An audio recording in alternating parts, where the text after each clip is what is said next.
L'invité de la rédaction. Le 3 décembre, aujourd'hui, la journée internationale des personnes en situation de handicap. Et donc, nous en parlons avec la rédaction Radio Mont-Blanc. Effectivement, deux invités pour en parler avec nous. Bonjour Violaine Berny. Bonjour. Vous êtes DRH d'AFB, une entreprise de reconditionnement de matériel informatique qui emploie justement des personnes en situation de handicap. Et à côté de vous, bonjour Williams Hurst. Bonjour. Membre de ce collectif Cap Handi de Nicomatic, fabricant de composants électroniques et notamment dans le Chablais. On l'a dit, journée internationale des personnes en situation de handicap. On parle surtout insertion professionnelle des personnes handicapées. Pour poser le contexte, la majorité des handicaps sont invisibles, 80% environ. Finalement, c'est un peu un cliché souvent de penser à la contrainte d'un fauteuil roulant, par exemple. Malgré ça, le taux de chômage des personnes en situation de handicap est à 12%, c'est presque 2 fois plus important que celui des valides. Selon vous, c'est dû à quoi? Comment vous l'expliquez encore aujourd'hui? Violaine, peut-être, vous recommencez. Par quoi, voilà, comment est-ce qu'on peut expliquer effectivement aujourd'hui les différents freins, les clichés, on le disait, ça peut en faire partie? Aujourd'hui, l'emploi des personnes en situation de handicap, en effet, est difficile parce que y a des tabous qui se cachent derrière la notion du handicap, et on a souvent l'impression que le handicap est associé à un manque de compétences. Il est souvent aussi associé à des problématiques sociales qui peuvent faire peur aux employeurs. Et c'est tout l'enjeu d'AFB, c'est justement de favoriser et de permettre l'emploi des personnes en situation de handicap dans notre quotidien. On parlait justement de cette notion d'handicap invisible. Peut-être que certains aussi, ça rejoint cette idée de cliché, pensent à toutes les contraintes et peut-être l'aspect financier que ça va représenter avec de nombreux aménagements. Je vois que vous acquiescez, Williams. Oui, parce qu'on pense, on est persuadé que accueillir une personne en situation de handicap, ça va demander des aménagements. Sauf qu'en réalité, je crois que le chiffre, c'est 15% seulement, moins de 15%. Nécessite des aménagements de poste. Voilà. Et on a cette idée reçue que ça va coûter à l'entreprise. Alors justement, vous, c'est votre défi au quotidien. C'est même plus un défi, c'est tout simplement le quotidien chez AFB. Avec vous, donc, Violaine Berny, chez AFB, sur 200 collaborateurs, 70 sont porteurs d'un handicap. Ça s'organise comment? On parle concrètement de ce qui se passe en coulisses, tout simplement, dans la vie d'une entreprise. Alors, je me permets juste une petite précision, c'est 70% de nos personnes, 70% de nos collaborateurs qui sont en situation de handicap. Ça s'organise très facilement. Nous sommes une entreprise adaptée, et pour ce faire, nous bénéficions d'un agrément d'État qui permet l'emploi des personnes en situation de handicap et le maintien dans l'emploi.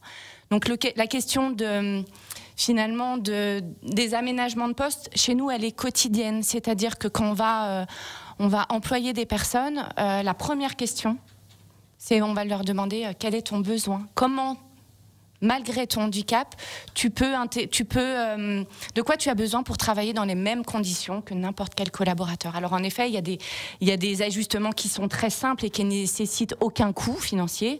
On va parler parfois d'un repose-pied, d'une souris ergonomique, mais parfois l'aménagement et la question de l'aménagement va être beaucoup plus fort, puisque on va devoir mettre en place des interprètes qui vont venir à chaque réunion. On va devoir on va faire venir des personnes qui sont spécialisées, je ne sais pas, par exemple sur la question de l'autisme, pour comprendre quels sont les mécanismes de la personne pour favoriser le travail du collectif et aider aussi les managers à pouvoir accompagner le développement des compétences des collaborateurs. Williams, vous confirmez effectivement que vous aussi, c'est la question que vous vous posez de plus en plus au sein de Nicomatic, et vous êtes confronté à toutes ces questions-là. La question, elle vient de nous apparaître un peu, parce que c'est récent, le collectif, il a seulement moins d'un an. Donc en fait, on commence à se poser toutes ces questions. Quelle est notre capacité à accueillir? Quelle est notre capacité aussi entre les collaborateurs? Comment ils peuvent accueillir. Donc là, c'est un petit peu nouveau. Et puis, la difficulté qu'on a, c'est que comme on n'avait pas de politique handicap auparavant, on a certains collaborateurs qui s'étaient jamais manifestés et qui n'en parlaient pas. Et aujourd'hui, on essaie de leur dire qu'on peut leur proposer des solutions, des aménagements. Quand on a des problèmes de surdité, on est revenu vers nous pour nous dire que les réunions, c'était peut-être un petit peu compliqué. Donc on essaie de voir comment on peut organiser une réunion avec lui pour pas qu'il y ait un gros bruit sur ces réunions. Voilà. Donc on les découvre parce que le collectif, on n'est pas tous concernés par des situations de handicap. Je crois que sur 10 personnes, il y en a seulement 3 qui sont concernées. Donc moi, par exemple, je n'ai jamais été concerné directement ou indirectement. Donc je découvre ces questions et j'essaie de les développer avec l'aide de la GFIP, par exemple. Voilà. C'est intéressant ce que vous témoignez par rapport à Nicomatic, c'est que finalement, il y a des personnes porteuses de handicap qui jusqu'ici ne se sentaient pas forcément complètement considérées ou n'avaient pas le courage de montrer leurs différences. Et ça rejoint ce que vous disiez, Violaine, au début de cette interview, la notion de tabou. Ne pas avoir honte et ne pas hésiter à dire voilà ce dont j'ai besoin. Pour recontextualiser aussi pour les personnes qui ne connaîtraient pas AFB, cette volonté d'inclusion, vous l'avez depuis longtemps au sein de l'entreprise ? AFB est une entreprise qui a été créée il y a 12 ans, qui est dupliquée d'un modèle allemand.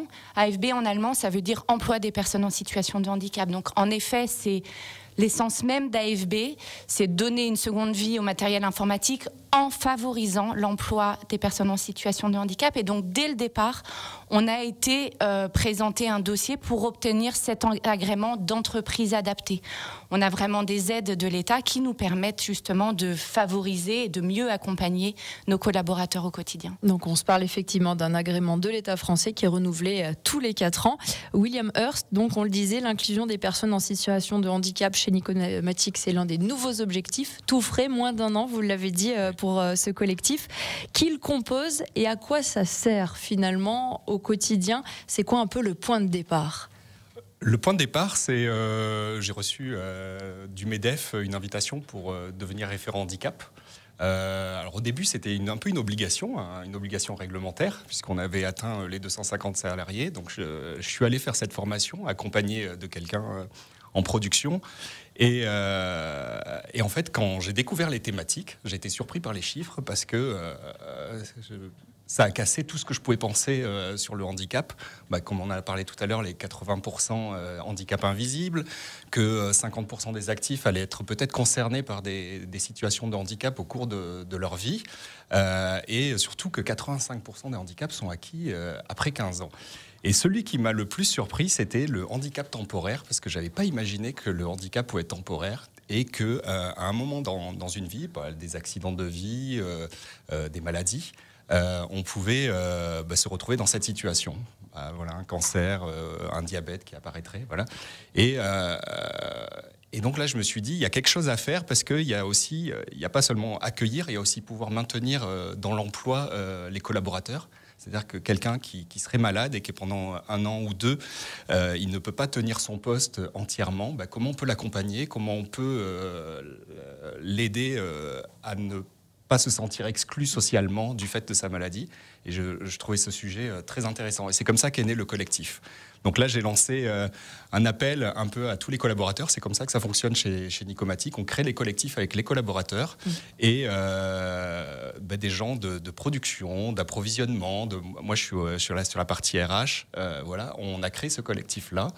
Et en fait, on essaie de prendre les questions et de voir qu'est-ce qu'on peut en faire. Donc aujourd'hui, ce collectif Cap Handi au sein de Nicomatic, c'est 9 personnes qui le composent, c'est bien ça. Des domaines différents, vous l'avez dit, production, RH, administratif, contrôleur. Et l'objectif, c'est de continuer à en faire parler et de dire à tout le monde, venez. Et c'est pas parce que vous n'êtes pas vous-même porteur de handicap que vous pouvez pas mettre votre pierre à l'édifice, c'est ça? C'est ça. On continue cette interview dans quelques secondes. Nos invités, Violaine Berny, DRH d'AFB, entreprise de reconditionnement de matériel informatique qui emploie des personnes en situation de handicap, et William Hearst, qui, vous venez de l'entendre, membre du collectif Cap Handi de Nicomatic, fabricant de composants électroniques. À tout de suite. Mardi 3 décembre, on vous le disait, à l'occasion de la Journée internationale des personnes en situation de handicap, la rédaction reçoit William Hearst du collectif Cap Handi de Nicomatic et Violaine Berny, DRH chez AFB. Effectivement, on continue cette interview. On parle notamment donc de la place des personnes porteuses d'un handicap sur le marché de l'emploi. Chez AFB, est-ce que c'est important de prendre en compte qu'un entretien d'embauche, c'est pas forcément les mêmes codes qu'une personne qui n'est pas porteuse de handicap, où finalement, non, c'est votre quotidien et c'est un petit peu pareil. Chez AFB, la question du handicap, elle se fait en amont de l'embauche. C'est-à-dire qu'on va réfléchir avec les acteurs du service public de l'emploi, très souvent, et en particulier Cap Emploi, à cette question de l'aménagement du poste. On a un niveau de compétence qui n'est pas forcément très développé. En revanche, on a besoin d'aménager les postes. On a besoin de sécuriser l'emploi. Et donc, ça va se faire par des stages d'observation, puis des formations préalables au recrutement. Les personnes en situation de handicap, ce sont souvent des personnes qui sont éloignées de l'emploi et ils ont besoin d'être sécurisés.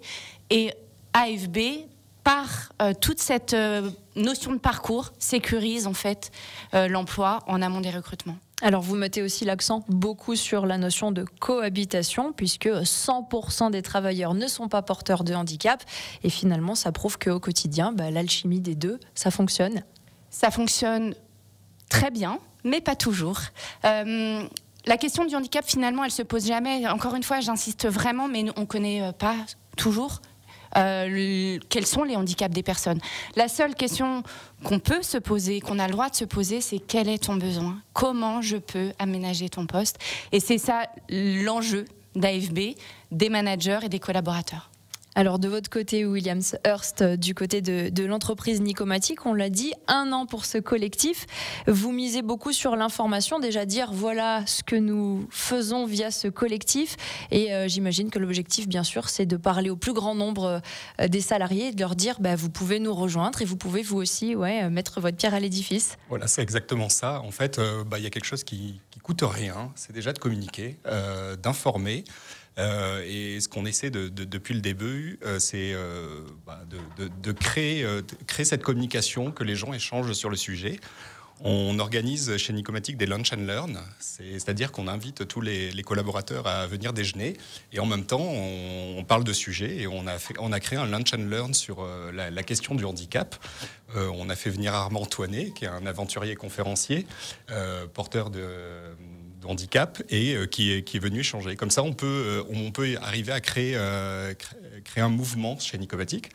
On a essayé, accompagné d'Armand, de créer un événement. On a fait un tour du lac collectif, du lac Léman. Le but, c'était qu'on était parti de cette phrase de Armand qui disait qu'on n'avançait pas tous de la même manière. Et ce qu'on s'est dit, c'est que individuellement, on n'est pas tous capables de faire ce tour du lac. Par contre, si collectivement, en faisant de la marche, en faisant du vélo, de la pirogue, on était capable de créer quelque chose. Donc en fait, on essaie vraiment de mettre la communication, l'échange, parler du handicap le plus souvent possible au cœur de Nicomatic. Voilà. Et ça coûte rien. On parle justement, c'est la transition, vous dites ça coûte rien, la notion de l'argent aussi c'est un frein, on va pas se mentir, notamment pour les responsables d'entreprise qui se disent mais si j'embauche une personne en situation de handicap, peut-être qu'elle aura pas les mêmes capacités, qu'elle sera pas aussi rapide, efficace. La question donc de la productivité, est-ce que effectivement on s'y retrouve financièrement chez AFB quand on accepte de prendre comme ça des personnes en situation de handicap ? C'est intéressant ce que vous dites. En effet, chez AFB, la notion de productivité, elle est parfois taboue. Pendant longtemps, la direction d'AFB a fait le choix de pas communiquer sur cette vocation sociale, considérant que pour le commun des mortels, on aurait peut-être une vision erronée de la qualité du travail et de nos produits et de nos services. Ça aurait pu être un frein pour les clients. Ouais. Exactement. Par rapport aux enjeux financiers, en effet, mais ça coûte pas plus cher finalement d'embaucher une personne en situation de handicap ou non. Et nous, on bénéficie en effet d'agréments qui viennent nous aider financièrement à mieux accompagner les personnes. Et l'AGFIP aussi est un acteur essentiel dans toute cette question d'aménagement des postes. Vous pouvez vous appuyer effectivement sur les aides de l'État. Vous vouliez rebondir à ce sujet, la question financière, Williams. En fait, il n'y a pas forcément de coût. Si je reprends le cas d'une personne sourde, en fait, la productivité, elle est là.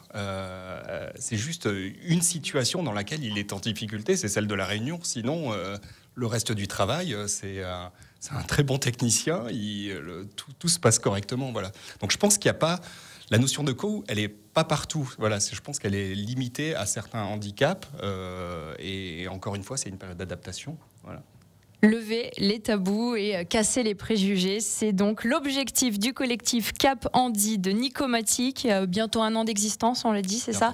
Bientôt, on vous souhaitera un bon anniversaire alors en temps et en heure. Merci Williams Hearst d'avoir été notre invité ce matin, ainsi qu'à vous Violaine Berny, DRH d'AFB, entreprise de reconditionnement du matériel informatique qui emploie des personnes en situation de handicap. Et vous étiez nos invités ce matin puisque nous sommes en ce 3 décembre, la journée internationale des personnes en situation de handicap. Merci pour ce que vous faites au quotidien et je vous dis à très bientôt. Merci, à bientôt.